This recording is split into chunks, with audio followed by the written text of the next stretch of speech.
Right now across Britain, the sky looks calm. The wind has dropped, the heat has broken. After weeks of relentless sunshine followed by violent thunderstorms, things finally feel normal again. But here is the uncomfortable truth that scientists are not saying loudly enough. This calm is not the end of the story, it is a pause, and what is quietly building behind it has genuinely worried the people whose entire job is to study weather patterns for a living. Let's start with exactly where things stand today. As of the 20th of July 2026, Britain has just come out of its third heat wave of the year, a stubborn blocking pattern that refused to move for days, eventually breaking down into thunderstorms and flash flooding across parts of the country.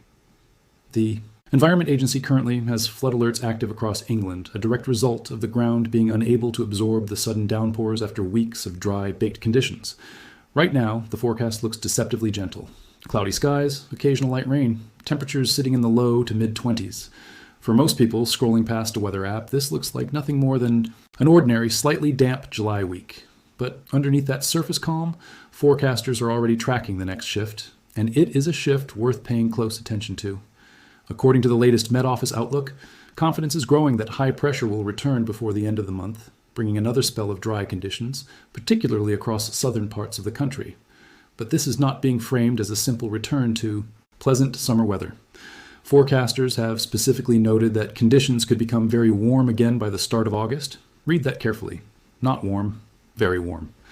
That phrase, coming directly from meteorologists who have spent the entire summer watching record after record fall, is not something to brush aside as routine seasonal language. To understand why this matters so much, you need to understand what has actually happened to Britain's weather this year, because 2026 has not behaved like a normal summer at any point. It started back in late May, when the UK experienced what some meteorologists nicknamed an atom bomb heat wave, with relentless heat building enough energy in the atmosphere to explode into monsoon-like thunderstorm downpours. Then came June, arguably the most extraordinary month of the entire year. The UK broke its June temperature record 3 days in a row, climbing from 36.7 degrees Celsius at Merrifield in Somerset all the way to a provisional 37.7 degrees at Lingwood in Norfolk. More than 150 weather stations, some holding over a century of historical data, logged their hottest ever June day. The Met Office issued a red, extreme heat warning, its most serious classification, for 3 consecutive days, something that had never happened before under the current warning system. Then, rather than settling down, Britain was hit by a second wave. The UK went on to break a 59-year-old record for the most consecutive days above 34 degrees Celsius, with 6 straight days recorded in central London alone. That spell ended, predictably, in disruptive thunderstorms. The whole of Wales was placed under a yellow warning after severe flash flooding struck the region, with meteorologists warning of exceptional rainfall totals, in some cases up to 60 millimeters within a single hour. To put that into perspective, that is close to an entire month's average rainfall arriving within a single afternoon. And then, almost as if the pattern simply refused to break its rhythm, a third heat wave arrived in early July. This one proved to be the most stubborn of all, driven by a blocking pattern that trapped high pressure directly over the country for days on end, pushing temperatures into the mid-30s across southern and eastern England before finally collapsing into the current, unsettled, showery period we are sitting in right now. 3 separate heat waves. 3 separate record-breaking events, all within a period of roughly 8 weeks. That is not a normal British summer. That is a pattern, and patterns tend to repeat themselves until something forces a genuine change. So why are scientists genuinely worried about what comes next, rather than simply relieved that the heat has broken? The answer lies in a concept called compounding extremes. A single heat wave is disruptive on its own, but 3 heat waves within 2 months, each landing on ground and infrastructure that never fully recovered from the last, creates cumulative stress that does not reset back to zero in between events. Soil that has been repeatedly baked and then hit with sudden intense rainfall becomes increasingly prone to both drought, stress, and flash flooding, sometimes within the same week. Water companies that faced surging demand during the first heat wave, then again during the second, and now a third, have had progressively less time to recover their reserves between each spell. This compounding effect extends well beyond agriculture and water supply. Hospitals that saw a spike in heat-related admissions during the June extreme heat event, then again during the record-breaking consecutive hot days, and now once more during the July blocking pattern, have had to manage repeated surges without a genuine return to baseline conditions in between. Rail networks that issued speed restrictions on 3 separate occasions this summer are dealing with tracks that have expanded and contracted far more frequently than engineers originally designed for. None of this shows up clearly in a simple weather forecast graphic, but all of it is quietly accumulating in the background. And it is exactly what has climate scientists concerned about the coming weeks. Now let's talk about the specific mechanism behind why forecasters believe more extreme weather is likely on the way, because this is where the story becomes genuinely technical and genuinely important.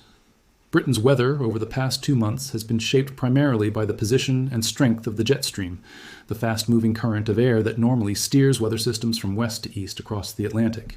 When the jet stream sits north of the UK, warm, dry, high-pressure conditions tend to dominate. When it dips south or weakens, the door opens for cooler, wetter, more unsettled weather instead. This summer, the jet stream has been unusually prone to sitting north of the country for extended stretches, allowing high pressure to build and then become trapped in place, forming exactly the kind of blocking pattern that fueled all 3 of this year's heat waves. The concerning part is that long-range models are now showing early signals of exactly that same jet stream configuration, reasserting itself as we move from late July into August. A developing moderate to strong El Niño event in the Pacific is providing what meteorologists describe as a warm and dry background signal for Western Europe as a whole.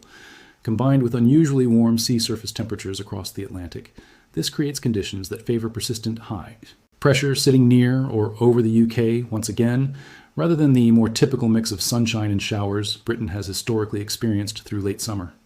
What makes this particularly significant is the timing. August is traditionally considered peak heatwave season in the UK, historically even more likely than July to produce the year's most extreme temperatures.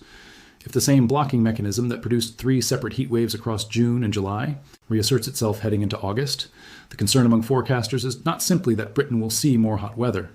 It is that the country could be facing a 4th major heat event within a single summer, layered on top of infrastructure, water systems, and public health resources that have already been stretched by 3 previous spells with barely any recovery time in between.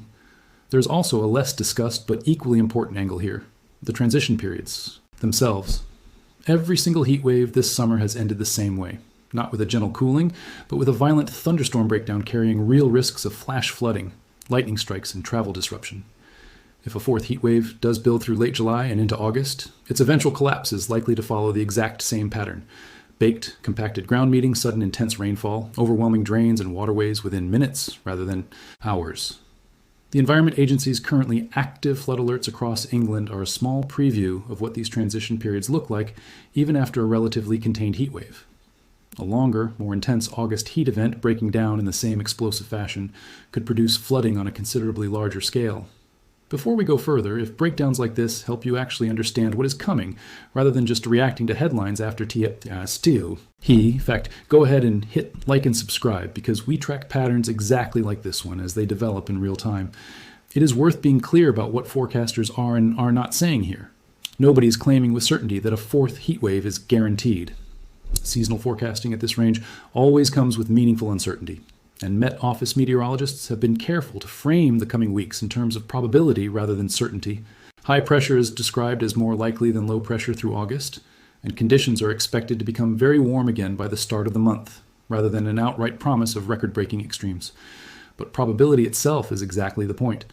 After a summer that has already produced 3 separate record-breaking heat events, each one arriving earlier and hitting harder than historical averages would suggest, even a moderately elevated probability of a 4th event carries far more weight than it would in an ordinary year. This is precisely why meteorologists describe the current calm as something closer to a pause than a genuine ending. The underlying atmospheric ingredients that produce this summer's extraordinary heat, the warm Atlantic sea surface temperatures, the developing El Niño pattern, the tendency for the jet stream to sit further north than usual, have not disappeared. They have simply stepped back briefly while a period of more typical, showery, changeable weather moves through. Once that brief, unsettled spell clears, the same underlying conditions that fueled 3 heat waves already this year remain firmly in place, ready to reassert themselves the moment high pressure reestablishes its grip.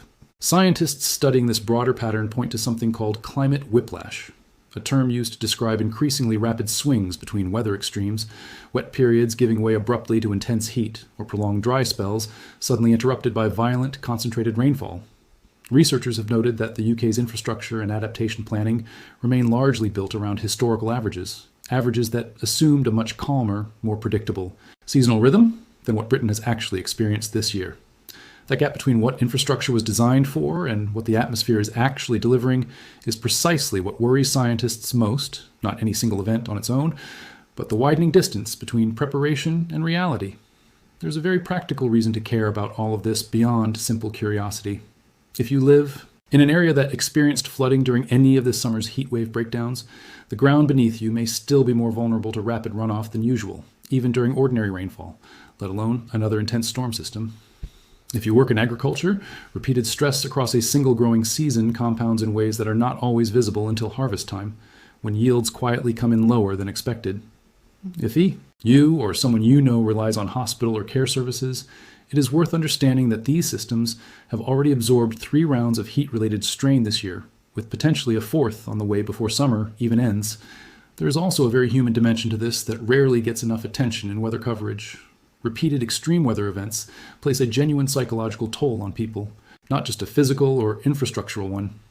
Communities that have already dealt with flash flooding once this summer often report heightened anxiety heading into any period of heavy rainfall afterward, even when the actual risk is lower than the previous event. Farmers who have watched crops struggle through repeated heat stress describe a particular kind of exhaustion that comes from never quite getting a predictable season to plan around.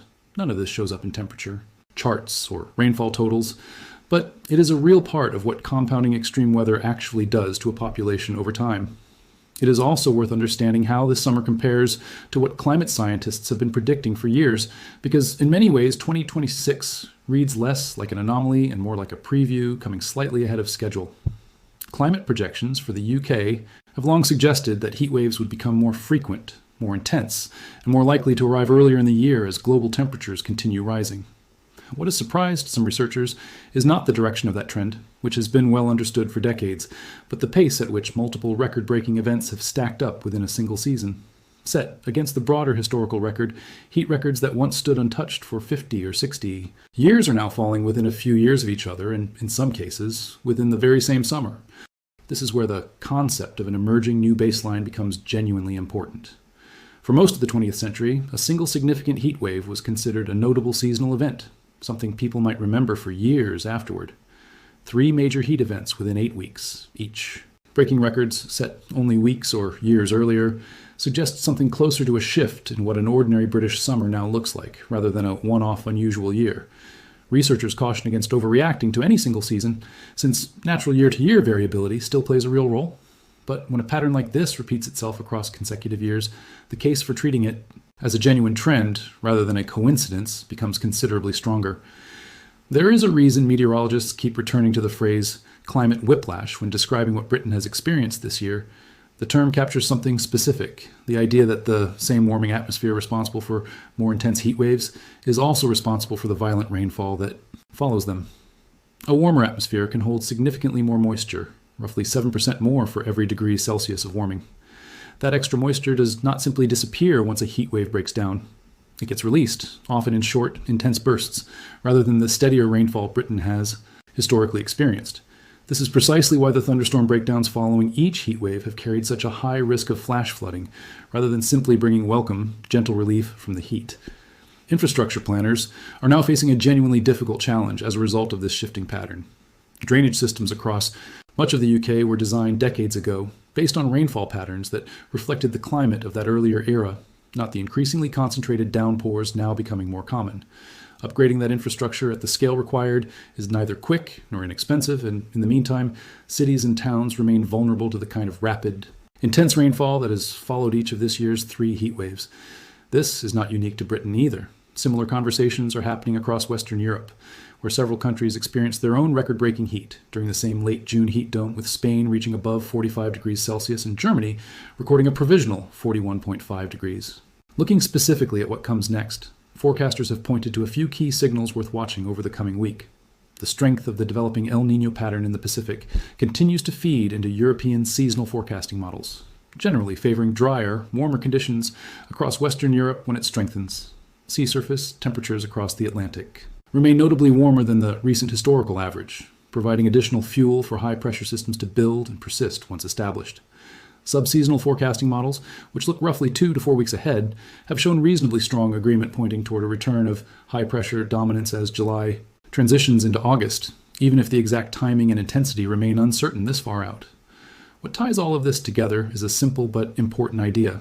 Weather does not reset itself to a neutral starting point after each individual event.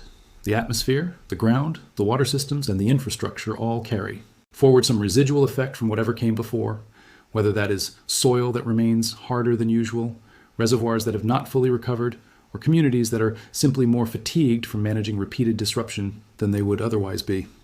Understanding weather as a sequence of connected events, rather than a series of isolated incidents, is exactly the shift in thinking meteorologists are increasingly encouraging people to make this year. None of this changes what you should actually do right now, which remains fairly simple. Enjoy the calmer weather while it lasts.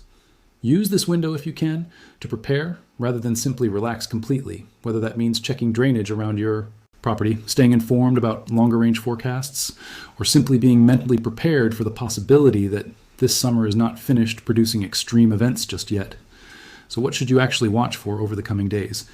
Keep an eye on Met Office updates as we move toward the end of July, particularly any language around high pressure building or a return to warmer than average conditions. If you see confidence increasing around another heat event forming in early August, treat it with the same seriousness this summer's earlier heat waves deserved, not as routine seasonal news, but as a genuine signal to prepare.